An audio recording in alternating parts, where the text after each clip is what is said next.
I'm a killer, I'm a savage, been that way since the beginning. Me and Twizzy really spitters, why the hell is y'all pretending? We just youngins on the loose, ain't no need for apprehending. And we never second guessed it, cause we always had a vision. I'm a beast, I'm a dog, tell me what's the plan of action? When I tell you that I want it, pull them out like Janet Jackson. Put your name on the boat, but you know I'm still a captain. When the liquor's in my system, baby, anything can happen. Got the west side of this, girl, I stress out for this. Got that cold blood in my veins like a reptile in this.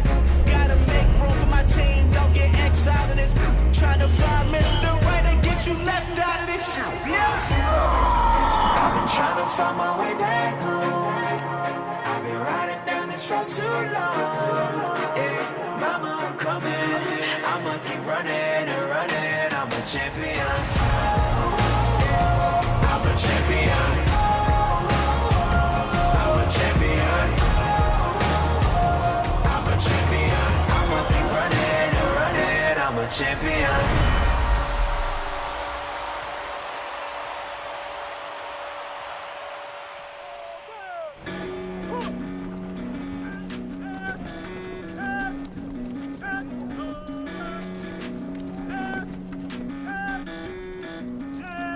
So he stabs, I step in the same way. Now my hand slides down, and where are we at? I've been teaching fighting techniques to government agencies for more than 15 years, including the US Marines, US Marshals, US SWAT teams, and US Navy SEALs. He's gonna stab me. I go here, and then I go here, and then I could go here or here. Nearly all the techniques I teach are banned in the sport of mixed martial arts. I can control the direction of the muzzle, you guys see that? These are some of the most effective and damaging moves you could use in a real-life situation, be it in self-defense, If I'm here, on the street, then I knee. or in war. Straight into the trachea. Now you're gonna knee, step back, and then rip. And the gun comes out. Good. This is life or death for these guys, and I'm honored to share this knowledge. Let's see your muscles, James. Let's see your muscles. Oh, yes. Go on, do it again and again. That's right. That's it. Power.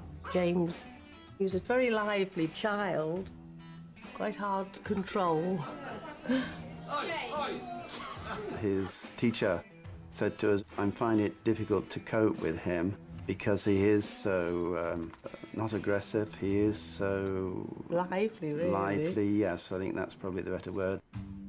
So I took him to one of the training sessions of Kyokushinkai, which is a very hard style of karate. It's a bit more controlled and structured. It calmed him down. From then on, he took the karate to heart.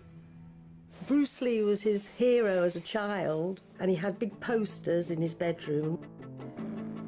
Like a lot of boys, I dreamed about becoming a kung fu master who could fight off bad guys in any situation. But when I was a teenager, I got attacked on the street and beaten up, coming face to face with the reality that all those choreographed karate routines I'd spent years practicing were completely useless. Then I found out that the same thing happened to Bruce Lee when he was my age, launching him on a quest, the search for truth in combat. Lee went on to study a wide range of martial arts, taking only the best parts of each discipline.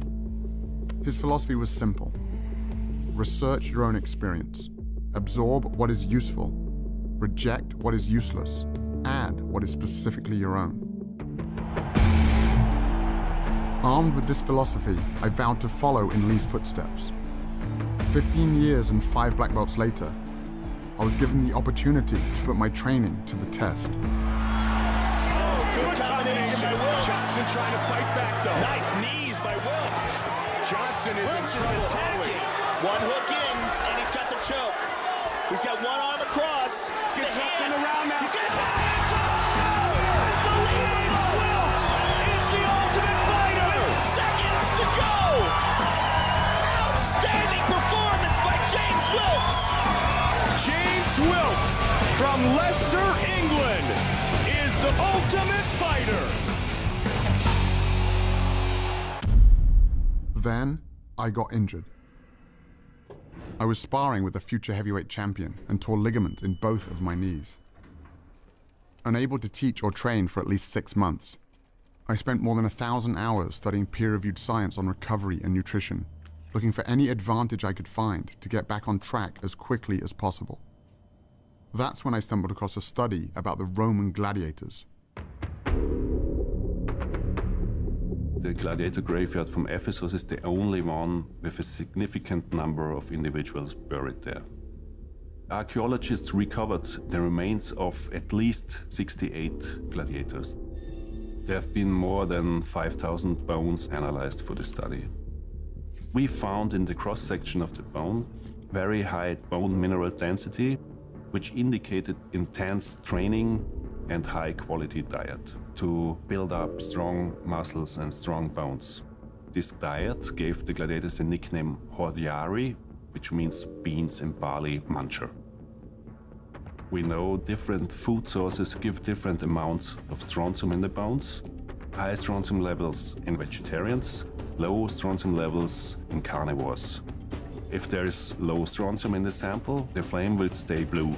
If there is high strontium levels, it will change from blue to red. The gladiators were predominantly vegetarian. This totally blew my mind. The gladiators were highly prized fighters who got the most advanced training and medical care in the Roman Empire. To think that the original professional fighters ate mainly plants went against everything I'd been taught about nutrition. And now, ladies and gentlemen, the one and only Superman.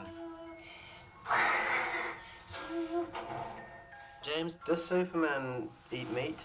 Yes. He does? Yeah. Oh. Could you tell us what sort of foods you eat at tea time when you come home? Nearly the same as dinner, but egg and lamb chop. Do you think all the other children should eat those sort of foods? Yes. In order to get strong?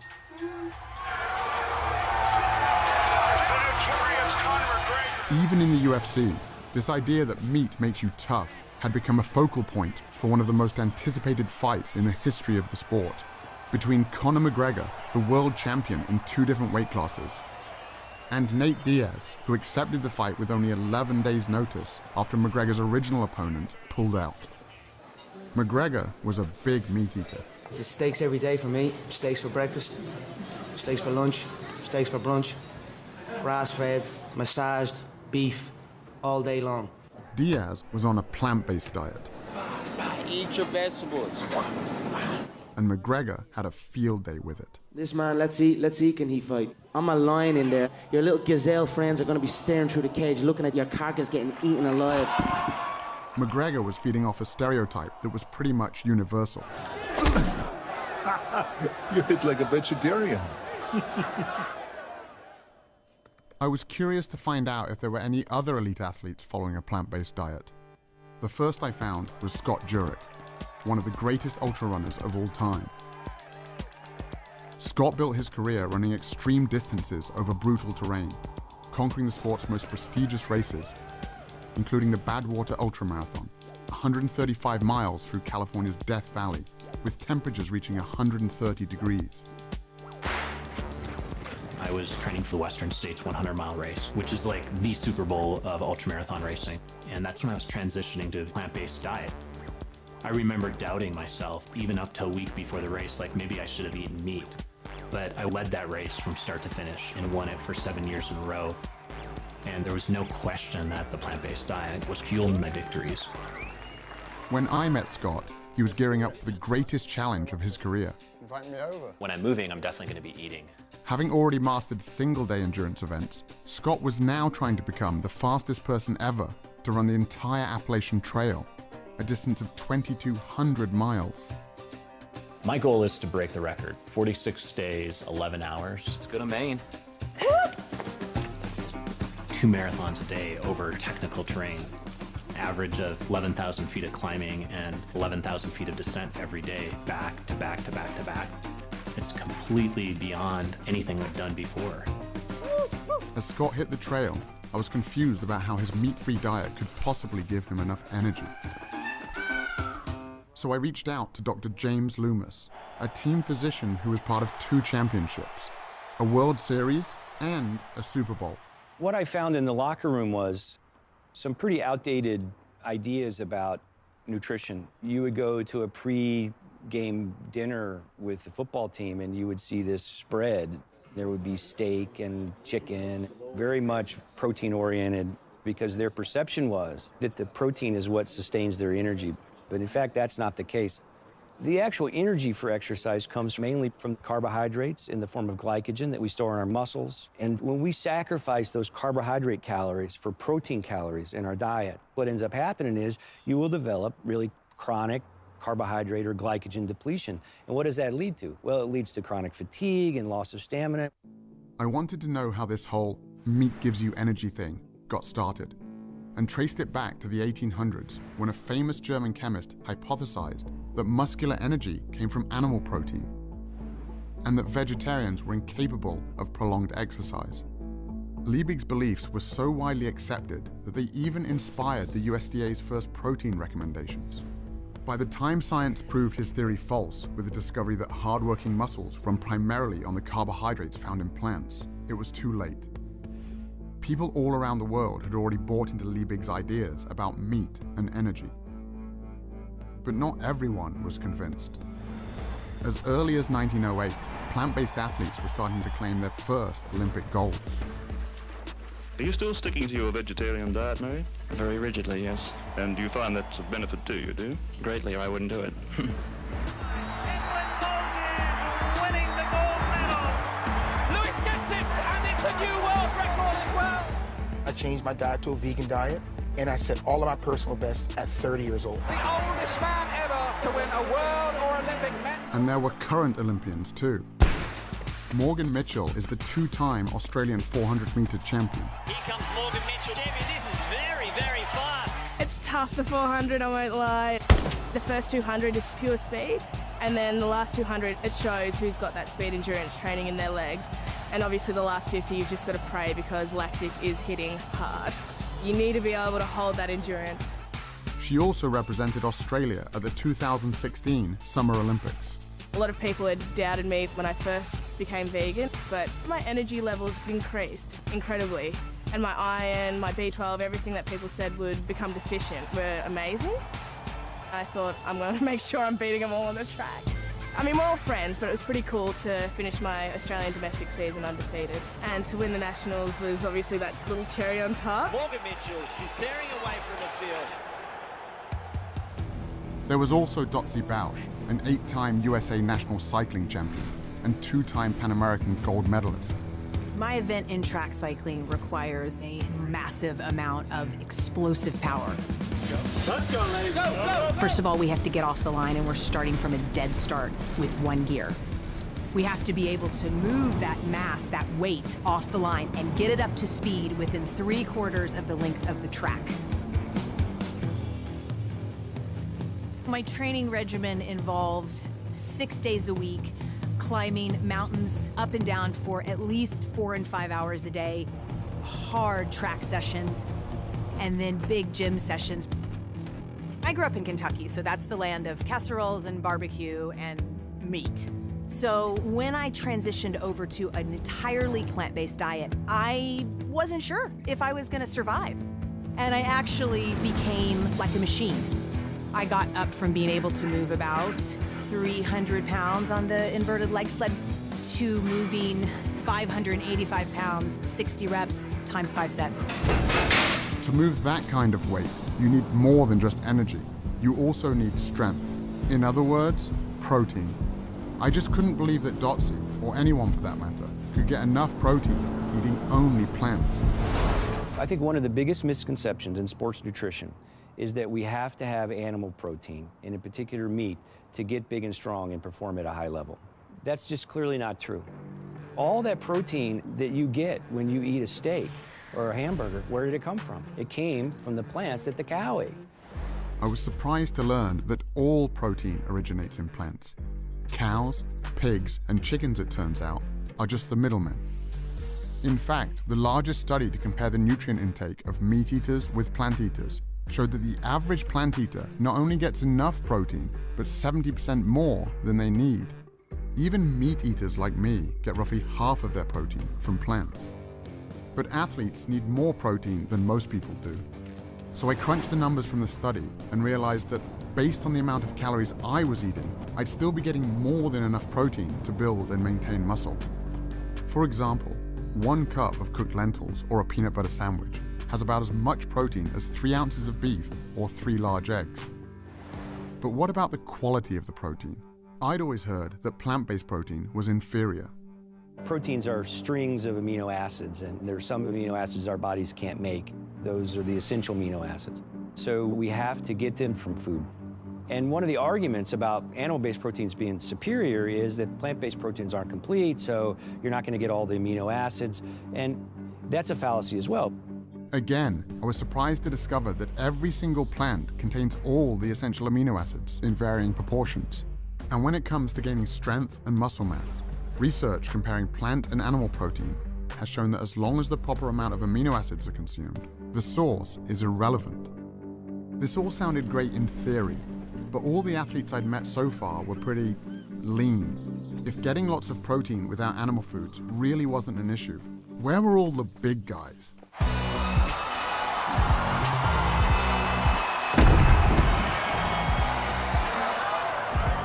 Kendrick Farris was the only male weightlifter to represent the United States at the 2012 and 2016 Olympic Games. Olympic style weightlifting is going from the ground to overhead in 1 or 2 explosive movements, the most explosive movements that can be done.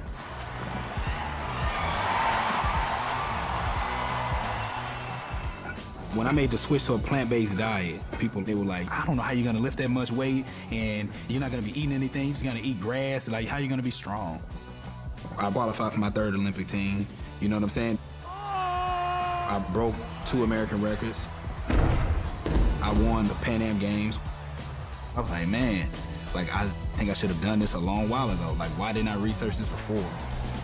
And Kendrick wasn't alone. 5,000 miles away, I found another strength athlete named Patrick Baboumian. Long bandits!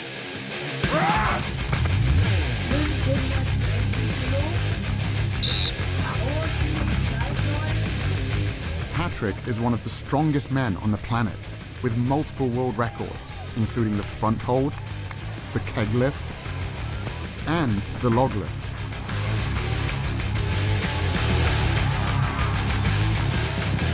How could one of the world's strongest men be so powerful, eating only plants? No meat, no milk, no eggs.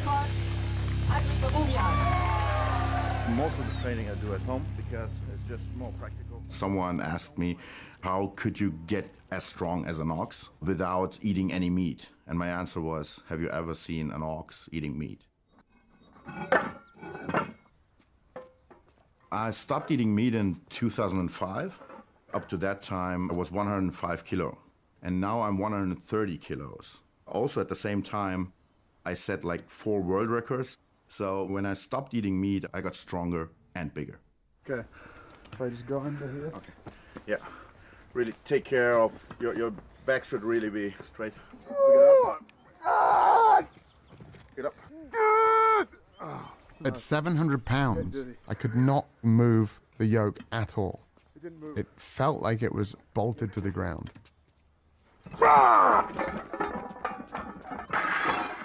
And that was just his warm-up weight. It's hard to fathom how strong Patrick really is. It's almost superhuman.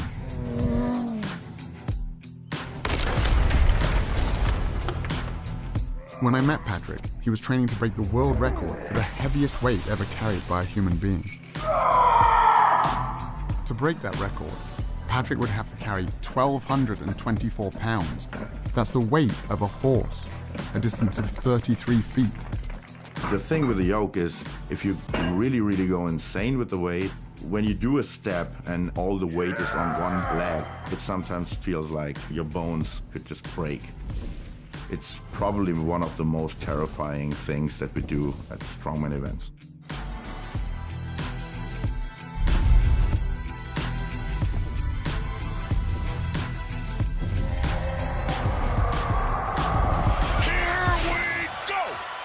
When Nate Diaz stepped into the cage to face Conor McGregor, the Vegas odds makers had Diaz as the 4-1 underdog. He caught him again with a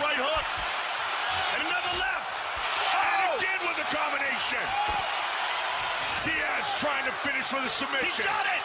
That's it! He's got the choke! He's got it! He's done it! Nate Diaz beats Conor McGregor! Oh my goodness! Nate Diaz, you just shook up the world. How's that feel? Hey, I'm not surprised, motherfuckers. It's a bitter pill to swallow. It was simply a battle of energy in there, and he got the better of that, so. 9 days out from the fight, I started eating 2 steaks a day, and it just came back to bite me on the ass, you know? This was the greatest upset in UFC history, and it turned out Nate wasn't the only plant-based fighter out there. I stopped eating meat probably like around the end of 2012. I grew up not even knowing about half of these other vegetables. Asparagus to me just came out like 5 years ago. You know what I'm saying? It's just like, as a kid, it was like, asparagus, we never see that. I'm like, what's that? Bryant Jennings is a heavyweight title contender, best known for going the distance with Vladimir Klitschko, one of the greatest boxing champions of all time. My early years growing up in Philly, the only thing we knew was spinach in a can, collard greens, and Popeyes, KFC, everybody frying chicken. Most people say, oh, where do you get your protein? As if everybody that's in KFC is looking at the back of a bucket, like, yeah, how much protein is, y'all don't know. So y'all really don't know what y'all eating. I'd never really thought about it like that before. What else was in the food I was eating? An experiment to help answer that question was being conducted by Dr. Robert Vogel, co-chair of the NFL's subcommittee on cardiovascular health. What you eat immediately before an athletic endeavor really can have major impact on how you perform. There's a direct correlation between a meal and endothelial function. The endothelium is the lining of blood vessels. It regulates blood flow throughout the body. It knows that a particular muscle group or organ needs more blood flow, and it dilates, it opens up. When the endothelium is impaired, it cannot open up. It cannot allow blood flow to increase as much, and therefore impairs athletic performance.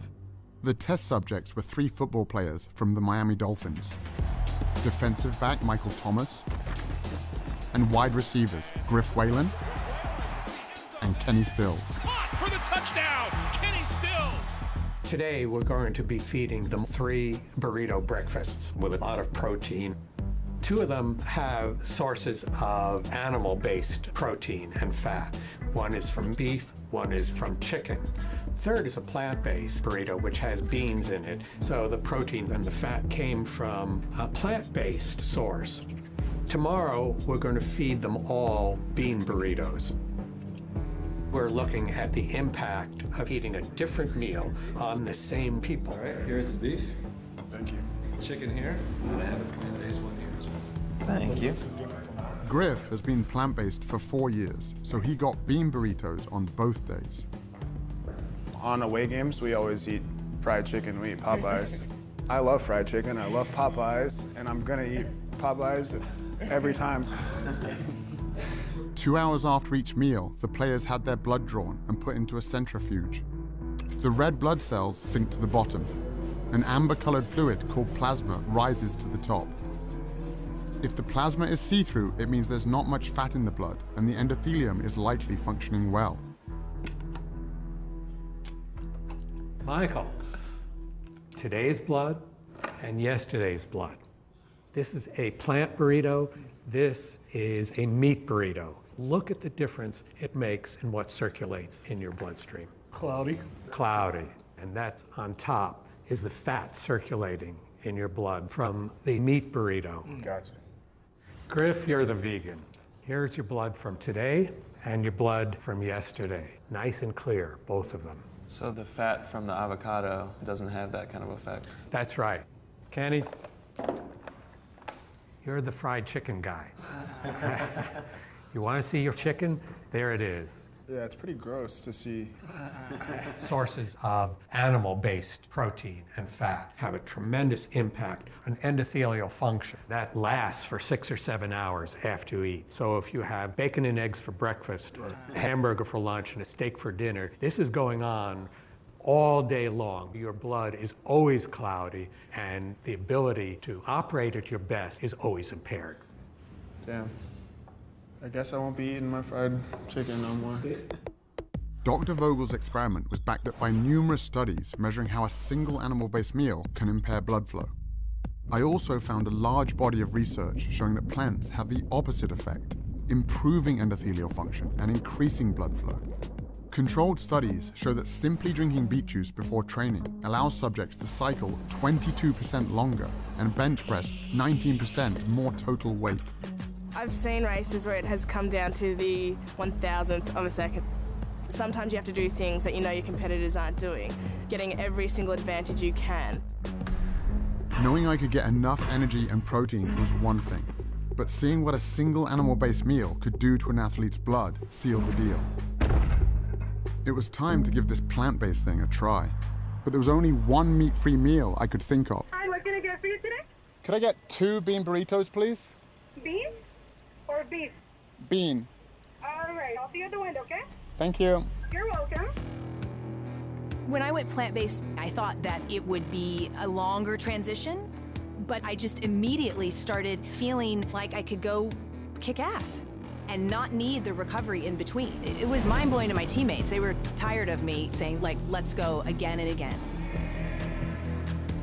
Recovery is the most essential element of an elite athlete's existence. It's damage repair, and you do that over and over again. Because if you can do more work and more repair, you're gonna be the better athlete. Dotsie was right. Bouncing back quickly between workouts is a huge advantage for any athlete. But the idea that food could be the secret weapon, I had to find out more. Dr. Scott Stoll is a former Olympian and a team physician for the USA Olympic team.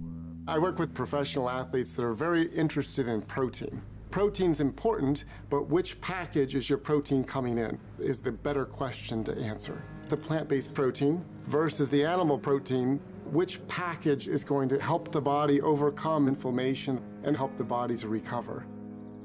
In animal products, you're getting protein packaged with inflammatory molecules like new 5-GC, endotoxins, and heme iron. When we consume animal products, it also changes the microbiome, the bacteria that live in our gut.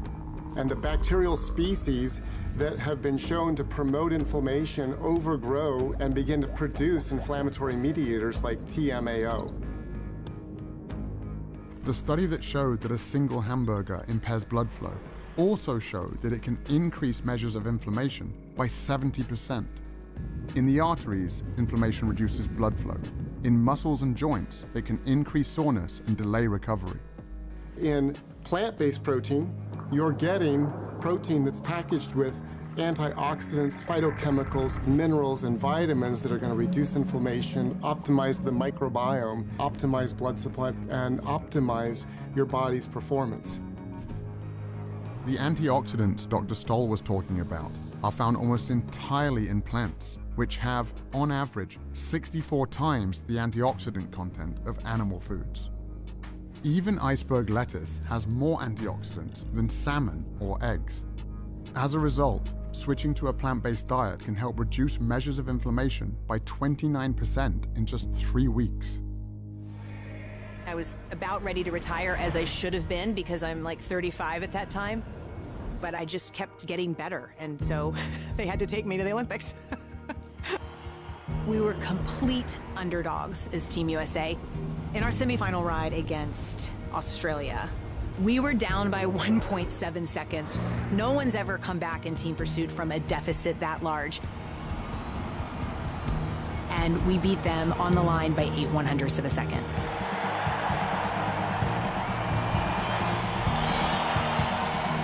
I was 30 39 and a half years old when I stood on the Olympic podium. I'm still the oldest person, male or female, to even go to the Olympic Games in my event. My diet was the most powerful aspect to me being able to perform and produce for the U.S. team at the Olympic Games.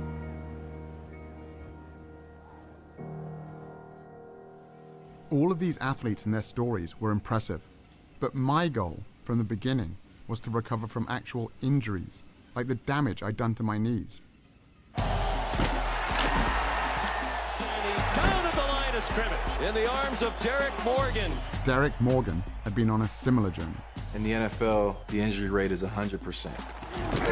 It's a violent game. Hit hard and goes down there. And so how you respond to injury and how quickly you heal from injury is important, because if you're not on the field, you're not helping the team. I was reading the research and seeing that a plant-based diet could be beneficial specifically for recovery. And so I started incorporating it, and I started seeing really good results with it. I was recovering better. I wasn't getting as sore. I was a lot less swollen. Basically, to confirm what I was feeling, I got my blood tested. 6 months after being on the diet, all of my markers were down, my blood pressure, my cholesterol. But the main thing I was looking at was the inflammation marker in your blood, and mine was almost obsolete. It wasn't there anymore. A whole food plant-based diet is going to optimize the growth of blood vessels into damaged tissue. It's going to lay down new tissue in tendons and muscles. It's going to stimulate their immune system to fight off infections. So almost at every level, eating the right foods is going to accelerate the healing process. 6 weeks into my personal plant-based experiment, I went to the gym to see if I could notice a difference. I wasn't able to spar or wrestle yet, so I decided to hit the battling ropes. At my gym, lasting 10 minutes on the ropes gets your name on the wall. Only a few people had ever hit 20 minutes. Even at the peak of my conditioning, the most I'd ever got was 8 minutes. James, keep it going. But on this day, I hit 10 minutes easily. Then I hit 20, 30. You're at 45 minutes. I thought, holy shit, I'm gonna do an hour. I went past the hour mark by about 1 minute and just thought, all right, that'll do. I can't believe you just did that, man. The only thing that had changed was my diet. I could've kept going.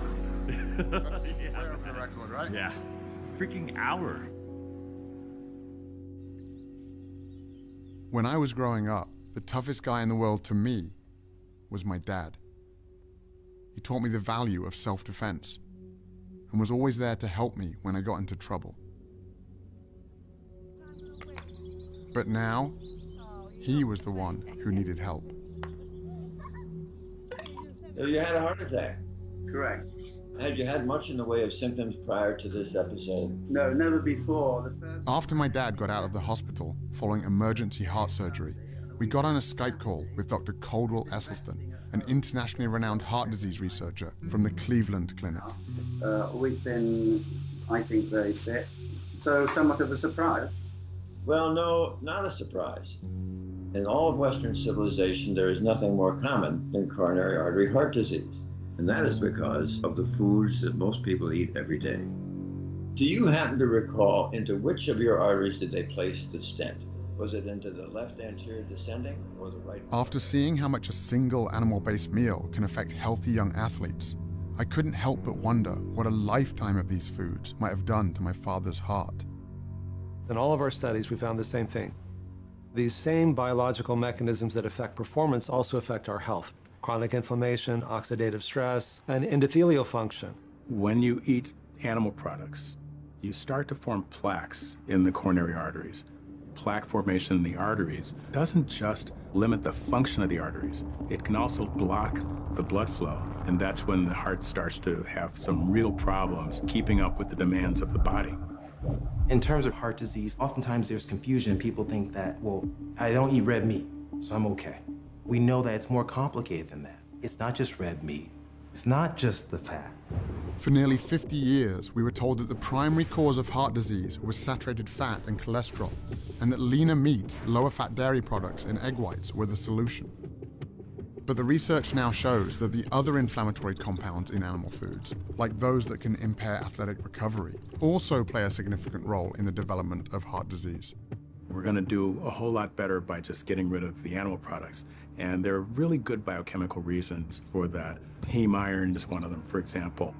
Heme iron is from an animal source, right? So most commonly you think red meat, even though poultry have it, fish has it. They did a meta-analysis looking over 6 prospective dietary studies, over 130,000 patients, and they came to the conclusion that 1 milligram a day of heme iron is associated with a 27% increasing risk of coronary heart disease. To put that in perspective, an average hamburger patty has about 2 to 3 milligrams. And it isn't just the iron in animal foods that can cause problems. It's actually the animal protein itself. It's not just red meat, not just chicken, not just eggs, not just milk. It's the ingestion of any animal protein. At that moment in time, a process begins at a chemical level inside the body. When the protein found in animal foods is cooked, preserved, or even just digested by our gut bacteria, highly inflammatory compounds are formed that corrode our cardiovascular system. This helps explain why people who get all of their protein from plants reduce their risk of heart disease by 55%. It would also help explain why the only diet that has ever been shown to actually reverse heart disease is a plant-based one. What we found is that in the first month, there was improvement in blood flow and the heart began to pump blood more normally. After a year, even severely clogged coronary arteries became measurably less clogged, and even more improvement after 5 years. But in the randomized control group, who were doing just what their doctors told them to do at the time, less red meat, more fish and chicken, little exercise and so on, their arteries got more clogged after 1 year and even more clogged after 5 years. While all of this sounded promising, my dad didn't just need to get better, he needed to get better fast. The stents in his heart were only a temporary solution. He could have another heart attack at any moment. I found some hope at a firehouse in Brooklyn, where Dr. Esselstyn's son Rip, a former firefighter and professional triathlete, was launching some of New York's bravest on a powerful new program. What's the #1 killer of firefighters in the line of duty? Heart attacks. 67% of firefighters who perish from the line of duty die of heart attacks. So this right here, that is what we call a healthy artery. The blood can flow through this huge opening here, and this is what happens after decades on the meat and dairy diet. Okay?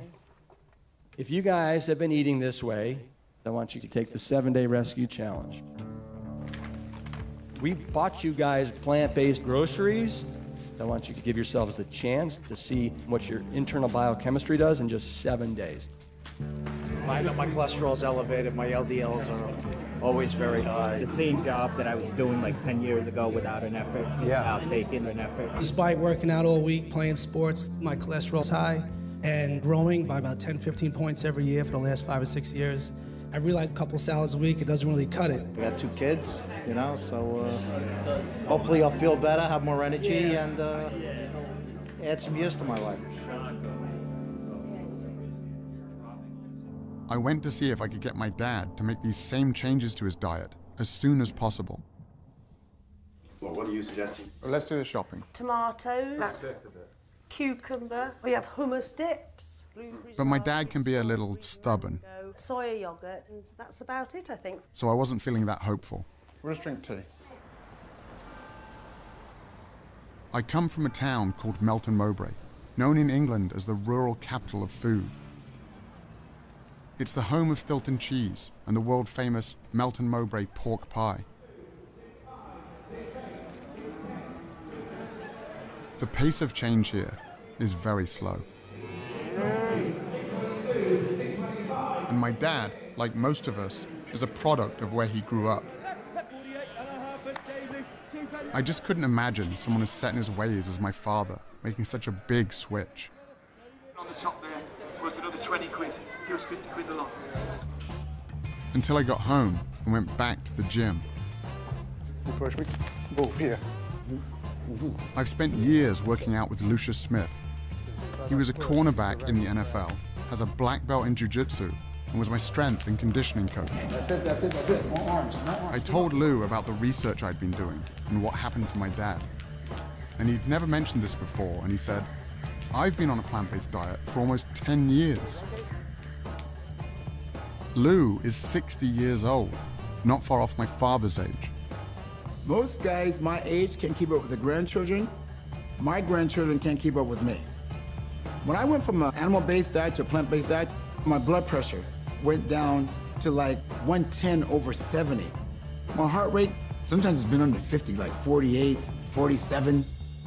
I'm more focused, I'm more relaxed, and I noticed that I have a lot more energy because of the plant-based diet. Come on, man, come on. People in their 20s, they come in here. We do a workout. I sustain the workout a lot easier than they do. We can come in here and do 800. Listen to what I just said. 800 kettlebell swings and snatches in one workout. They can't make it. I'm not kidding you. They can't hang, man, I'm telling you. They can't hang. There was another guy my dad's age who had also made a big change. I ate a lot of meat. I ate my 10, 15 eggs a day. And, I had my 250 grams of protein a day because I weighed 250 pounds. One and only Arnold Schwarzenegger. But as I got older and as I started reading up on it, I recognized the fact that you really don't have to get your protein from meat or from animals, as far as that goes. So we started going more in a direction of a vegetarian kind of a diet. Now we're doing it the right way, with the right spices. All of a sudden, I love it much more than the meat. And, the cholesterol went down to around 109. It was the lowest that it ever was in my entire life, at almost 69.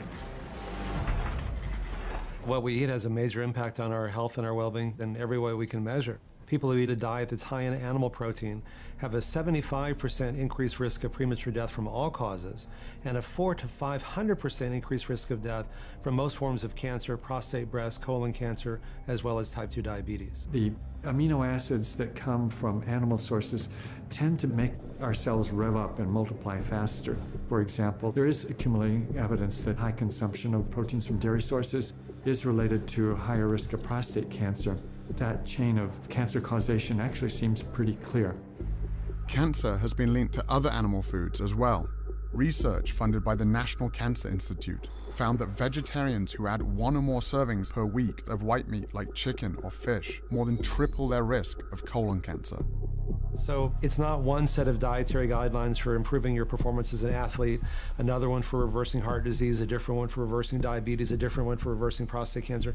It's the same for all of them. As groundbreaking as all of this nutritional science was, I also found it really confusing. How could meat be so bad for us if that's what our ancestors were supposedly built to eat?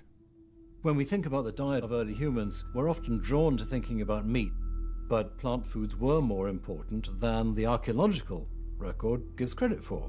The food that could be relied on wherever you were was the plant food.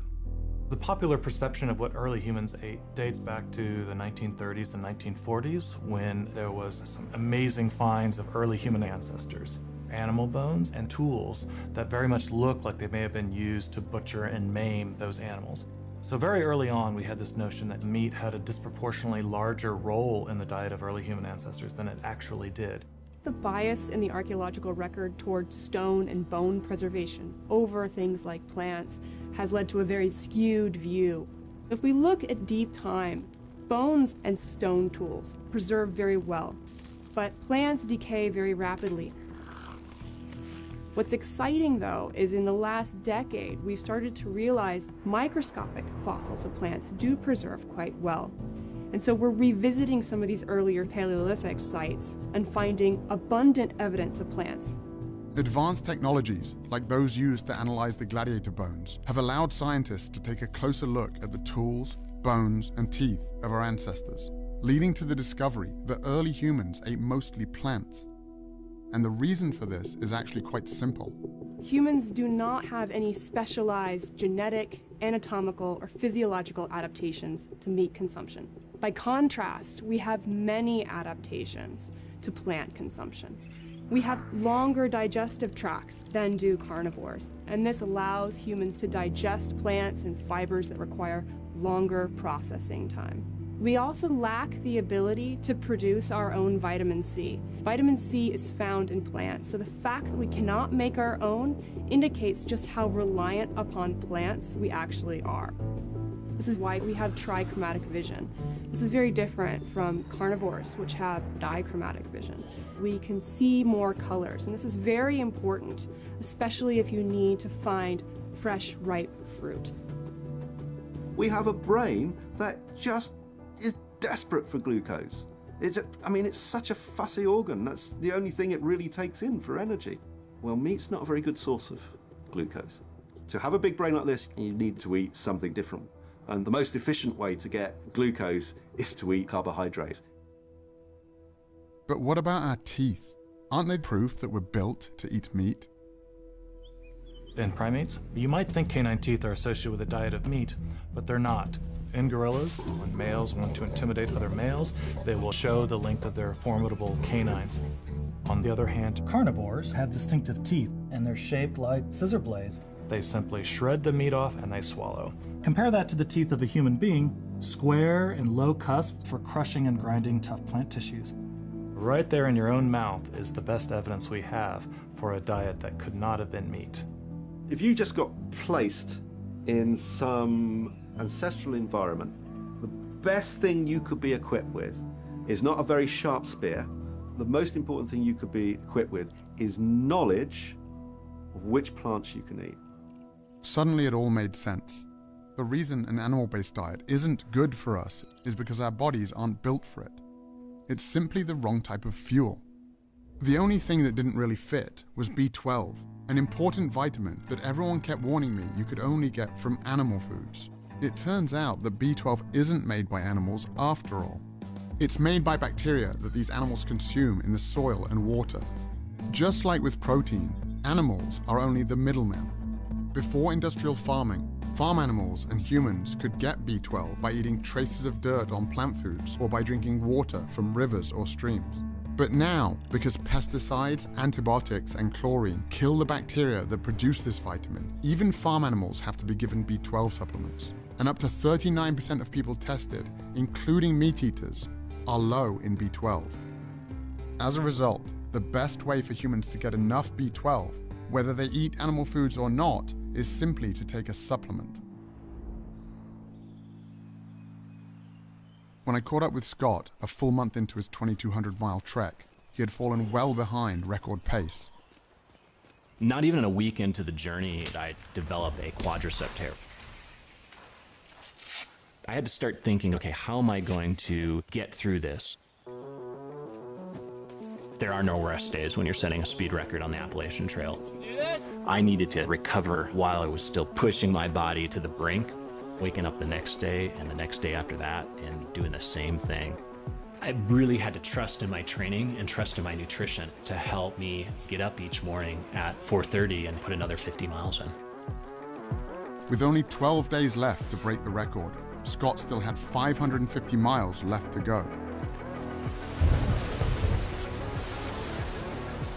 They were experiencing record rainfall in Vermont when I went through, and there's just no way that I could be prepared for it. I was trying to make up all the ground that I'd lost with the injury, trying to get back on record pace, getting 2 to 3 hours of sleep or less, night after night after night, going over some of the most remote stretches. I put in 26 hours straight. But the Appalachian Trail keeps throwing more and more mountains at you. It never really lets up. And by the time I actually got to New Hampshire, the White Mountains just obliterated me.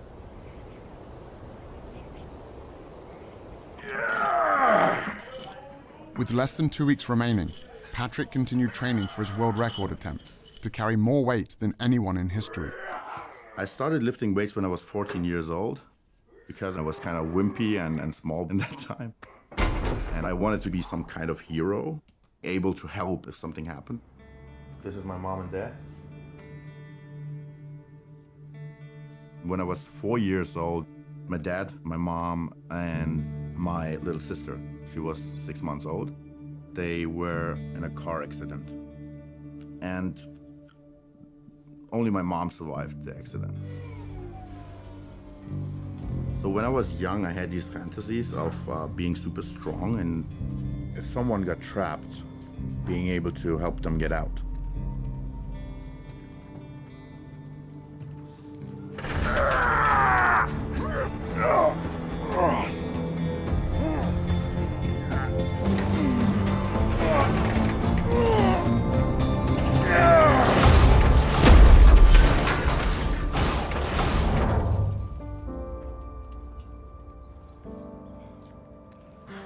For any guy watching that day, it wasn't just a car Patrick had crushed. It was a myth they'd been fed their entire lives. Steak. That's what a man eats. Made from stuff guys need. Eat like a man, man. There's no one that can relate to that better than I do because I've lived in that world. Steak is for man. Go meat! They showed us commercials, burgers, George Foreman with the grill. Yeah. And the big sandwiches and all that stuff. Eat like a man and be full like a man. This is great, great marketing by the meat industry. Serious man food.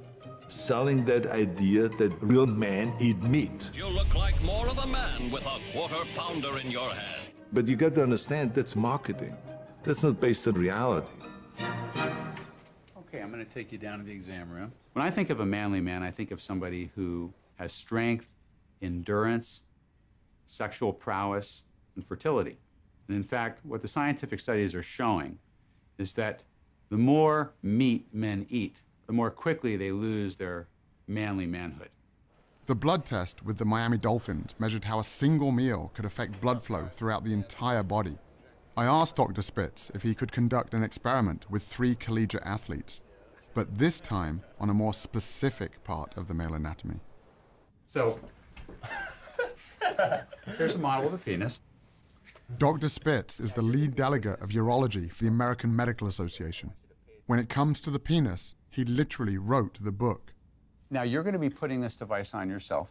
One ring goes on the base of the penis, and the other ring goes on at the tip of the penis, just behind the head of the penis.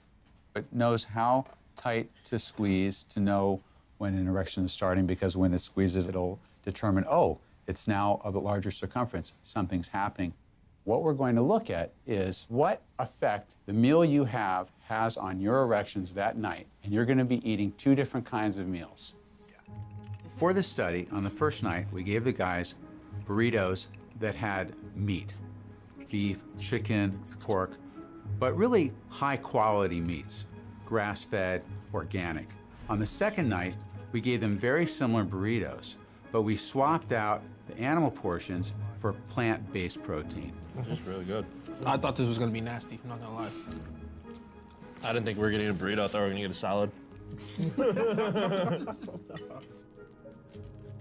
This study is gonna take advantage of a natural function that occurs in men when they sleep. Men's bodies create erections, and this occurs throughout the night while the subject is asleep. Once an erection happens, this device can sense it, and a printout is generated of how firm the erection was, how long it lasted, and how many of them there were, to see if we can see a physical effect on erections as a result of what they just ate for dinner. This is where we take a look at the results. So Mason, I'm going to give you your results first. Let you take those out. Okay. The bigger the circumference, the harder the erection. And so you'll notice that that first circle, which is the meat meal, is not as big a circle, it's not as hard an erection as that second circle, the vegan meal. Now let's look at the second sheet. The second sheet is a accumulation of how many erections and for how long you had over the course of the night. So that first stubby graph is really, it's not the size of your penis. I'm struggling. It's not the size of your penis, it's how many minutes throughout the night you had erections. Wow. Blake, let's take a look at your results. Okay? Hold composure. And look, again, like Mason, you were more erect after the plant-based diet than the meat-based diet. Okay, how about how often you had erections? Wow. That's almost a 500% difference. Dang, man. That's crazy. Blake, you ready for yours? All right, here you go. You had about a 13% change in the hardness of your erections. Okay, let's look at how many or how long you had erections for. Bro. Show it, dang it. Yeah, don't hold out. Oh. Bro, that's an hour, bro. So you guys all had a very similar response to the meat meal versus the plant meal. That's crazy. Yeah, growing up, if I saw some big dude at a restaurant eating a big old steak, and so I'm like, oh, I need to be like that. And then like I see like a guy ordering a salad off the menu, I'm like, he's soft, right? yeah, I'm like, oh, that guy, Yeah, what he's is he soft. doing? But really, at the end of the night, the guy eating the big steak is soft, and then the other guy is a hard. So when you take your date out on Valentine's Day, where are you going to take them to eat? To the veggie grill, son. Okay, the veggie grill. Now, this is not a scientifically validated study, but the results that we're seeing are very exciting. I think this is going to wake a lot of people up. I think it's going to wake up people who have penises, and I think it's going to wake up people who like people who have penises. While all this talk about erections was interesting, it also made me wonder about hormones, specifically testosterone. I've never eaten a piece of meat in my entire life, and I've never had an issue with testosterone. I've gotten blood tests, and all my levels are right where they need to be, and clearly I don't have any trouble building muscle. Studies comparing men who eat animal foods with men who don't have consistently demonstrated no difference in testosterone levels. I found this hard to believe, since plant-based diets often include soy products, which I'd always been told were loaded with estrogen. I post a lot of my food, and if it includes any type of soy products, out of 100 comments, you've got 20 to 30 of them saying, hey, well, I heard that soy raises estrogen levels. Well, that's not the case. Soy, it turns out, contains phytoestrogens, compounds that look like estrogens but can actually have the opposite effect, blocking some of our body's estrogen receptors and preventing real dietary sources of estrogen from taking hold.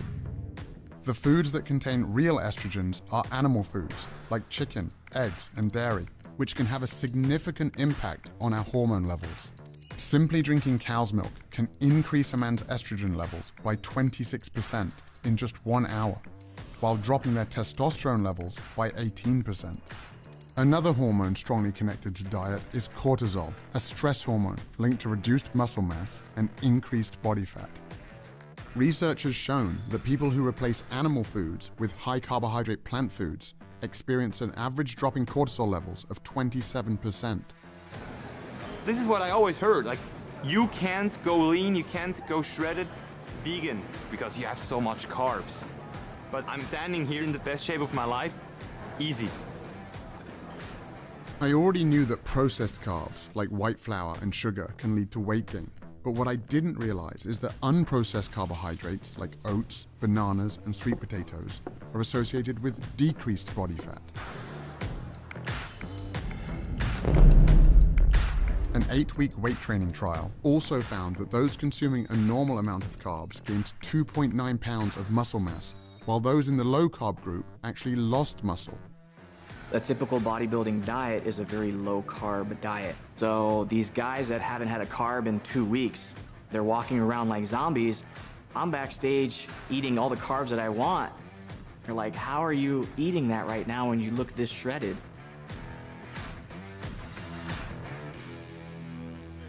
Back in Nashville, Derek introduced me to his wife Charity, a professional chef who had helped inspire a big transformation. Nice to meet you. When I started cooking plant-based, whatever I made for dinner, I made a bunch of it and would send it over to the facility for Derek to eat for lunch because I knew he had no options other than a side salad.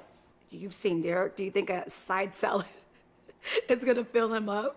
You know, I love to eat. In the beginning, I was like, I gotta psych myself out. to say, I don't care about flavor anymore. It wasn't really a sacrifice. She was still cooking, you know, mac and cheese and chicken wings, just plant-based. It's taking that love that you have for food and just changing it over to better ingredients. And so I brought it into the cafeteria, and I had teammates coming up to me. Guys were taking jabs and cracking their jokes. At the end of the day, the reason why I was doing it was to become a better player, which inevitably is gonna help the team. Players started looking over like, okay, that smells good. They were like, whatever you send Derek, send me. I was like, all right, good. It started with 5 guys, and now middle of season, 13 players. I never intended this to be a business at all. But the last 15 years, we haven't been to the playoffs. So I'm gonna do anything that I could do to help this team. There she go, how you doing? How you doing? Hopefully you're hungry. Oh, definitely. Sundays are good. After the game, me and the guys are always looking forward to mealtime. How you doing? You come with an empty stomach? It's a good time in this kitchen. These are plant-based burgers. Grill up, smell, taste like beef. And I'm making truffle mac and cheese, buffalo wings, kale, Caesar salad, crispy Brussels sprouts with a smoked sauce reduction. And we'll finish off with the peanut butter cheesecake. Oh, yeah. Oh, wow. Yeah. Thank you, Dad. So you guys were eating Charity's meal plan that she saw. And before, what was your perception? Well, I actually talked bad about y'all for like a couple weeks. Yeah, no question. Did you think you needed meat to be like stronger? Right. That's exactly what I thought. I told him I feel like my whole childhood life was a lie. I definitely thought I was gonna miss it. And honestly, I haven't even thought about it again. I felt more energized, felt stronger. It was pretty dope. And what about the taste?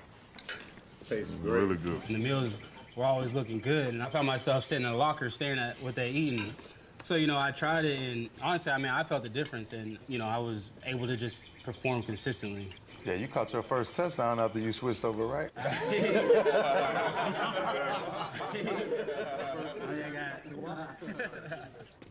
6 months into my new diet, my strength, endurance, and recovery were better than ever.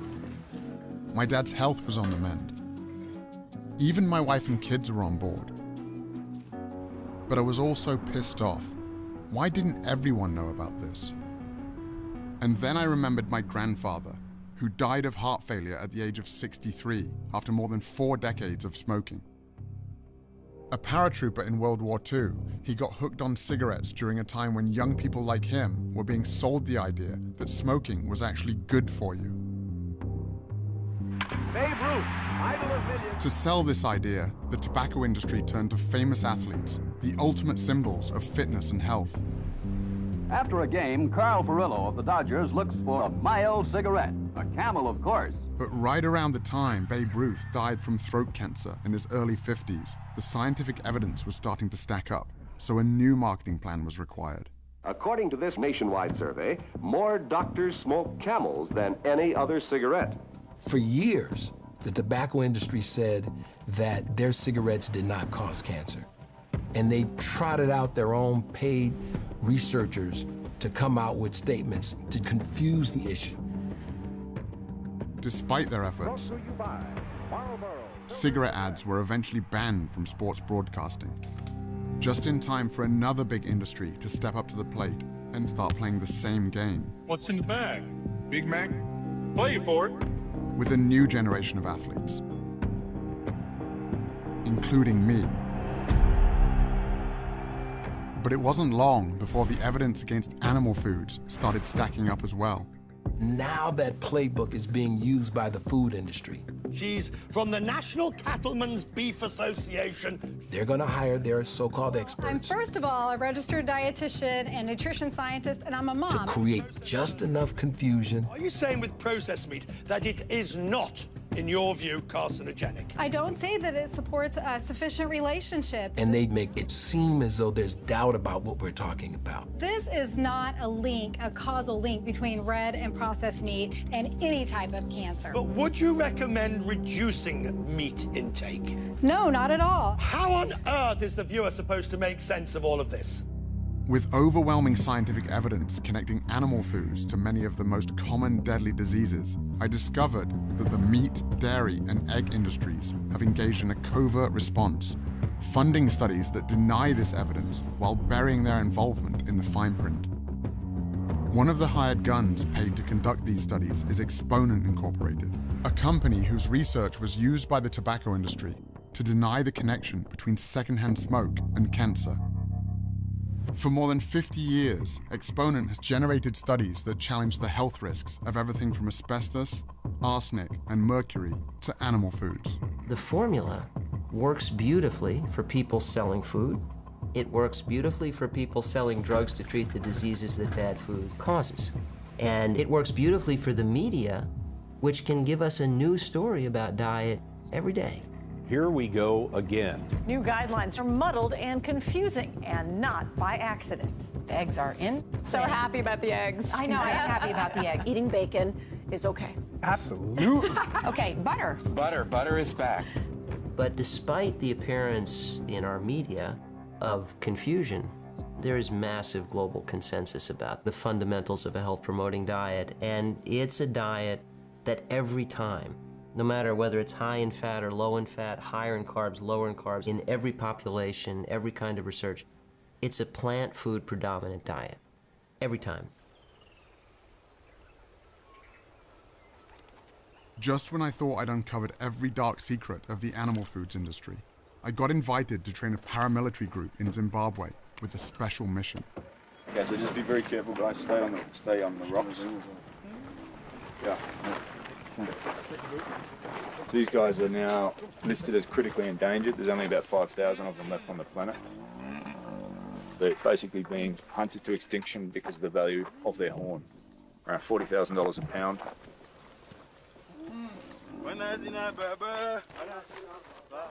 Damien Manda is a retired special operations sniper who completed 12 tours of duty in Iraq.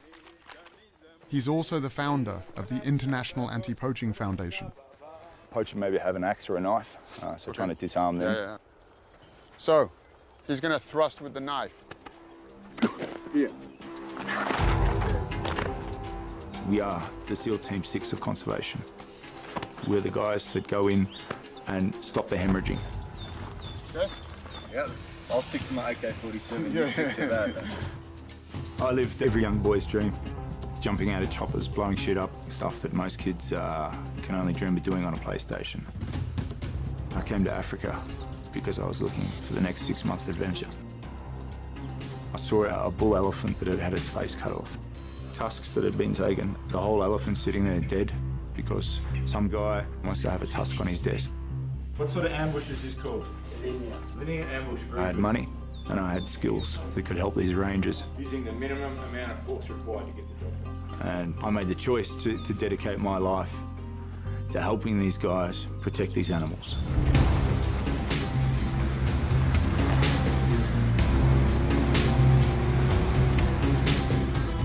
After making that choice, though, I started to realize that every day I was going out on patrol and protecting one animal and coming home at night and putting another animal on the fire.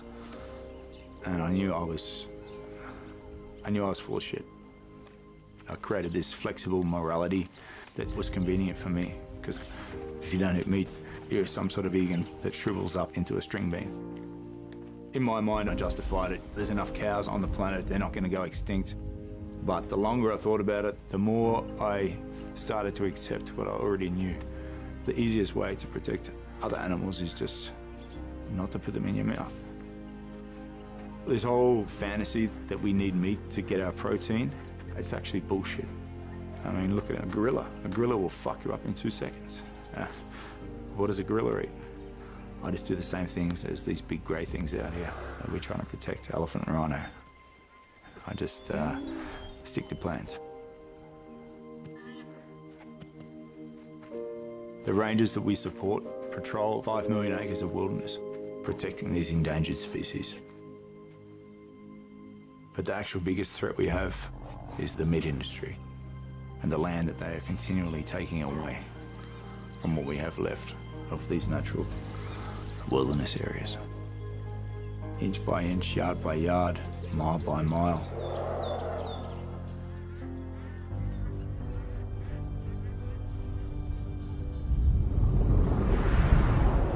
About 3/4 of all the agricultural land in the world is used for livestock production, and it imposes a huge cost on biodiversity.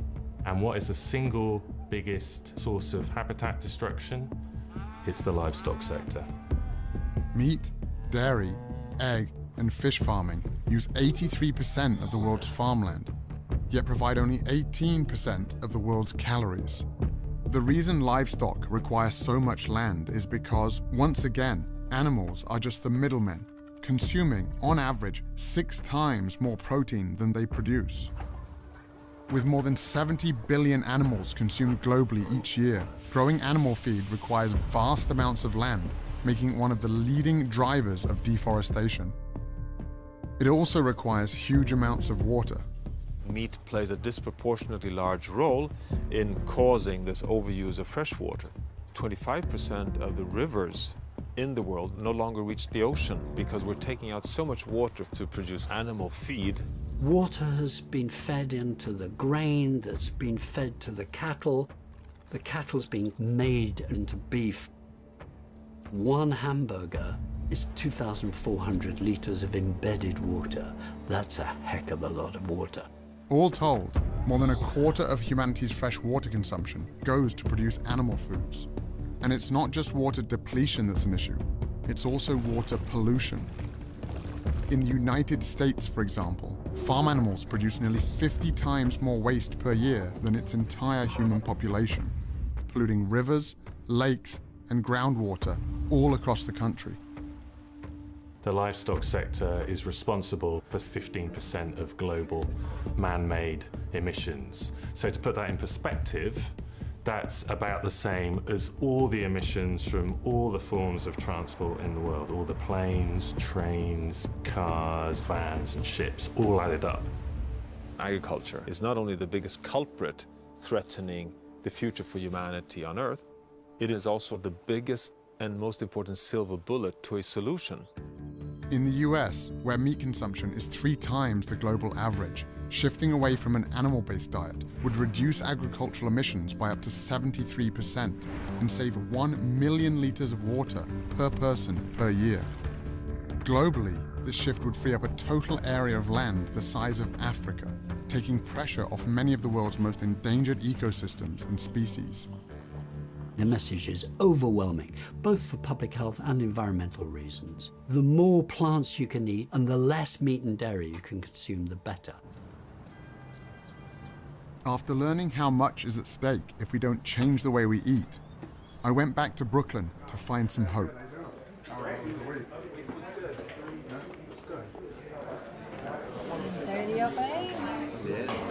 Did you do it right the whole 7 days? Yeah, the entire time. You did? Yeah. Good for you. After eating a meal, I didn't feel like, oh, I gotta go find a couch to sit on or lay down, like that. I actually felt energized and I could jump on the bicycle or go on the treadmill or something. Or fight a fire. So I was down 11. 11 pounds? Yeah. Your cholesterol was 262. Right. All right? Which is elevated, much higher than we want to be. Today, 176. Wow. Almost 100 points, huh? That's fantastic. Yeah. Thank you. On your blood pressure, you dropped 16.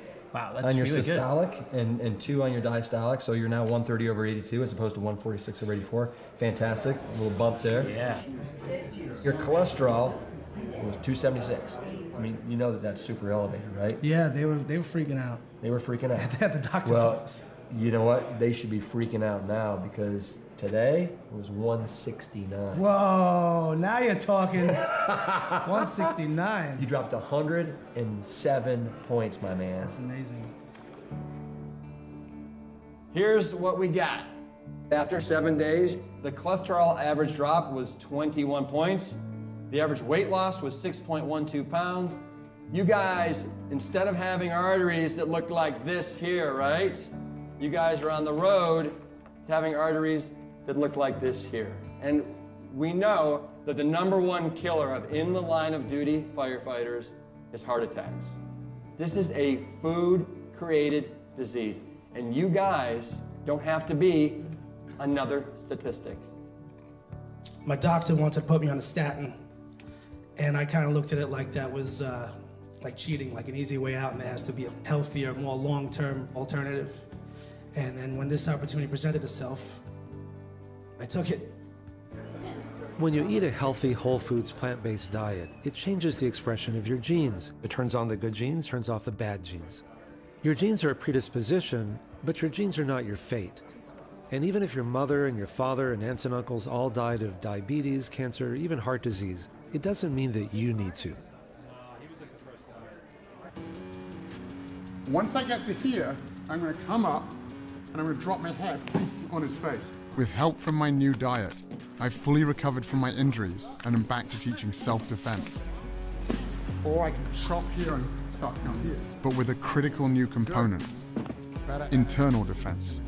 You can get improved blood flow that allows more oxygen, more nutrients to the muscles.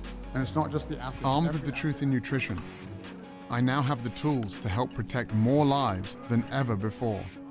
It's good? Is it? Yeah.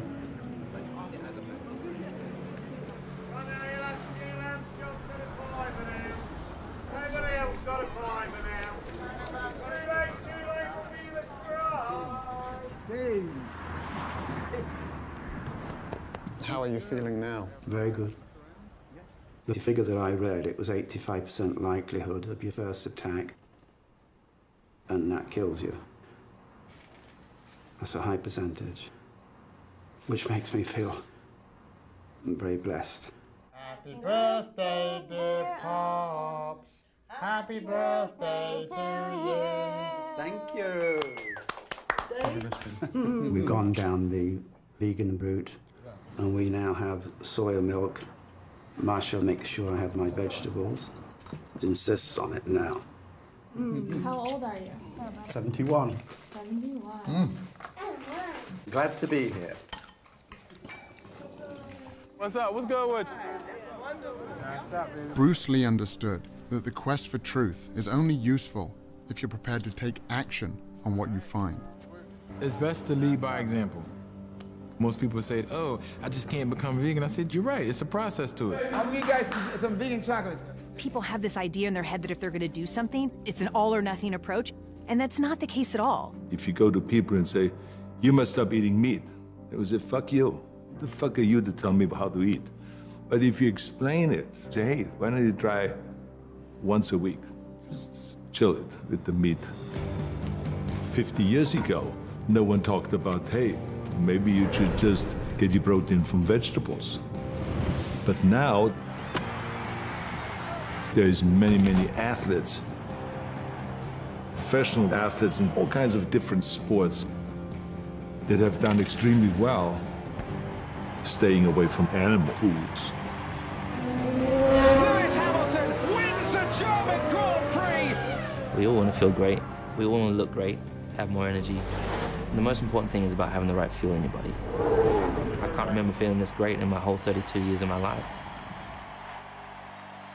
At the 20, cuts back at the 15, and Matthews goes! Opening play, touchdown for the Titans! And I don't ever remember a comeback like this. This is unreal. This was our best season in the last 15 years. Sack, that was Arakpo and Derek Morgan. And we had about 14 guys on plant-based diets. Jarrell Casey, Brian Arakpo. Bright spot in this game was this Titans defense. Oh my goodness! Double-digit sacks for Derek Morgan. He had his best season of his career. Titans on their way to the playoffs. We did it, baby! And the playoff win on my birthday was probably the pinnacle of my career so far.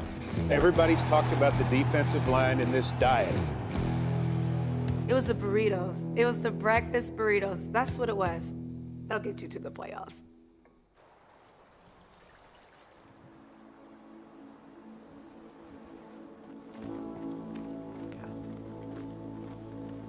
By the time Scott reached Mount Katahdin, word of his perseverance was bringing people out in droves.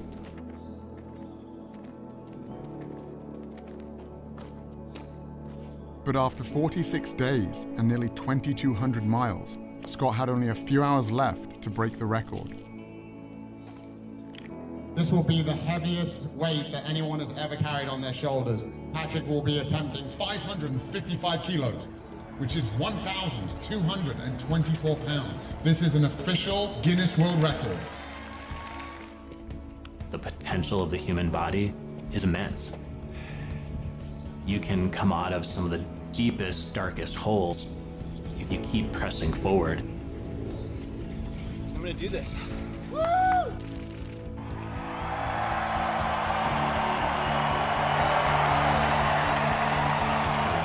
Here we go! World record in hand! Scott Jurek is one of the world's most accomplished ultra-marathoners. His latest quest, the Appalachian Trail. It takes most hikers 5 to 7 months. Jurek did it in 46 days, 8 hours, and 7 minutes. 3 hours faster than the previous record.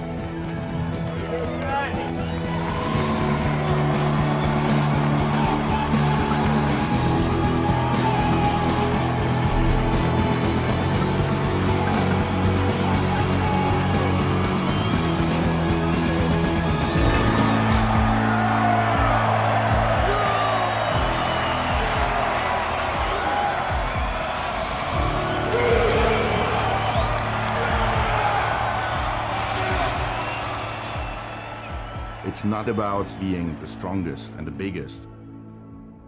It's really about what are you going to do with your strength and what are you going to do with the power that you have.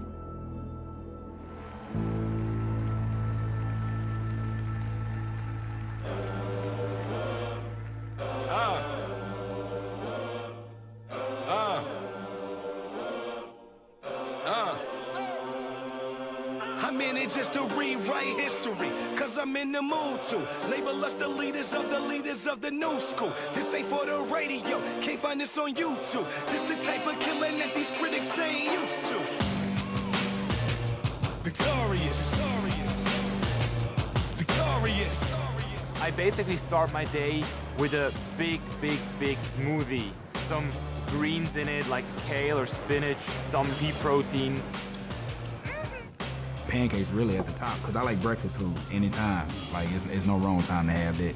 I love my toast with peanut butter. Lunch, I would make a veggie burger. Avocado's a really big one for me. I'm addicted. A big salad with veggies, quinoa, rice. I call it the trough bowl. And then at dinner, anything from Japanese to Mexican. I love Indian food and also the Thai curry. Really, I like pizza. If I'm about to just chow down, like really get it, man, a lasagna. If you like chicken nuggets, okay, they have vegan nuggets. If you like meatballs, they got vegan meatballs. A lot of pizza, pasta, and burgers, sometimes even at the same time.